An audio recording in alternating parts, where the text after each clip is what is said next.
Welcome to my channel. నా channel కనుక మీరు ఇంకా సబ్స్క్రైబ్ చేసుకోకపోయినట్టయితే ప్లీజ్ సబ్స్క్రైబ్.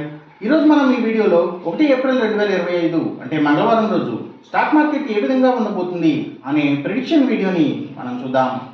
అసలు మంగళవారం రోజు ఓవరాల్గా స్టాక్ మార్కెట్ ట్రెండ్ ఎలా ఉండబోతుంది అనేది తెలుసుకునే ముందుగా ప్రీ మార్కెట్ సెషన్ గురించి మనం ప్రిడిక్ట్ చేయాలి అంటే అంతకన్నా ముందు రోజు అంటే Monday American stock market Nasdaq mixed ట్రెండ్గా మూవ్ అయ్యే అవకాశం ఉంది.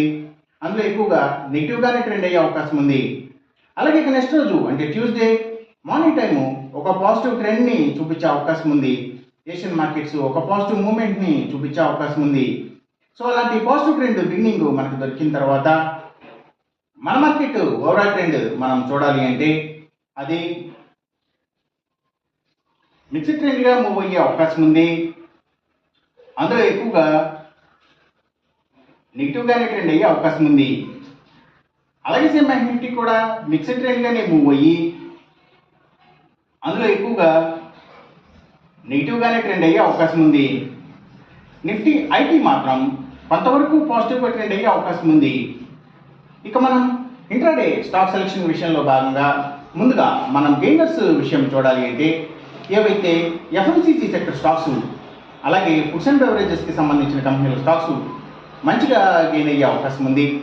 అలాగే ఇంకా పెయింట్స్ కంపెనీల స్టాక్స్, స్టీల్స్ ఐటీ స్టాక్స్, ఇంకా సిగరెట్ కంపెనీల స్టాక్స్, స్పిరిట్స్ అండ్ బ్రూవరీస్కి సంబంధించిన కంపెనీల స్టాక్స్, కమ్యూనికేషన్ సెక్టర్ స్టాక్స్, వాటిని బేస్ చేసుకుని పనిచేసే cell phone towers, cables, internet services providers లాంటి వాటి స్టాక్స్, అలాగే మీడియా అండ్ టెలివిజన్ ఛానల్స్కి సంబంధించిన కంపెనీల స్టాక్స్ ఇవన్నీ కూడా గెయినింగ్ సైడ్ ఉండే అవకాశం ఉంది.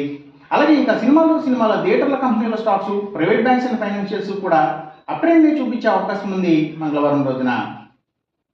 ఇక మనం ఇంట్రాడే లూజర్స్ విషయం చూడాలి అంటే ఏవైతే పబ్లిక్ లిమిటెడ్ కంపెనీల స్టాక్స్ చాలా వరకు కూడా నెగిటివ్గా ట్రెండ్ అయ్యే అవకాశం ఉంది. అలాగే ఇంకా అగ్రికల్చర్కి రిలేటెడ్గా ఉండే అన్ని కంపెనీల స్టాక్స్ కూడా అంటే అవి సీడ్స్ కంపెనీల stocks, fertilisers and chemicals, tractors కంపెనీల స్టాక్స్ ఇలాంటి వాటి అన్ని స్టాక్స్ కూడా నెగిటివ్గా ట్రెండ్ అయ్యే అవకాశం ఉంది. అలాగే ఇంకా గవర్నమెంట్ బ్యాంక్స్ అండ్ ఫైనాన్షియల్స్ అంటే PSU banks, government financials, book publishers stocks, education సర్వీసెస్కి సంబంధించిన కంపెనీల స్టాక్స్, అలాగే courier services, delivery services, food deliveries, pharma deliveries ఇలాంటి వాటి అన్ని కంపెనీల స్టాక్స్ కూడా నెగిటివ్గా ట్రెండ్ అయ్యే అవకాశం ఉంది. అలాగే ఇంకా ఫుట్వేర్ స్టాక్స్ కూడా నెగిటివ్గానే ట్రెండ్ అయ్యే అవకాశం ఉంది. ఇంకా seaports and harbours, ayurvedic medicines తయారు చేసే కంపెనీల స్టాక్స్, అగ్రికల్చర్కి సంబంధించిన అన్ని కంపెనీల స్టాక్స్ ఇవన్నీ కూడా నెగిటివ్గానే ట్రెండ్ అయ్యే అవకాశం ఉంది మంగళవారం రోజున. ఇక మనం ఎంసీఎక్స్ ట్రేడింగ్ విషయం చూడాలి అంటే ఏవైతే గోల్డ్ ప్రైసెస్, అలాగే crude oil and natural gases prices, ఇంకా సిల్వర్ ప్రైసెస్ ఇవన్నీ కూడా పెరిగే అవకాశం ఉంది. కాపర్ ప్రైసెస్ మాత్రం తగ్గే అవకాశం ఉంది. ఈ చెప్పిన రిజల్ట్స్కి ఏమాత్రం వ్యతిరేకంగా జరుగుతున్నట్టు మీకు అనిపించినా సరే ఇమీడియట్గా మీ బెట్ల నుంచి వెనక్కి వచ్చేసేయండి.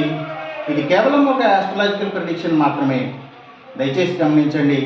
అలాగే ఈ వీడియో కనుక మీకు నచ్చినట్టయితే నా ఛానల్ని సబ్స్క్రైబ్ చేయండి. అందరికీ ఈ వీడియోని షేర్ చేయండి, లైక్ చేయండి.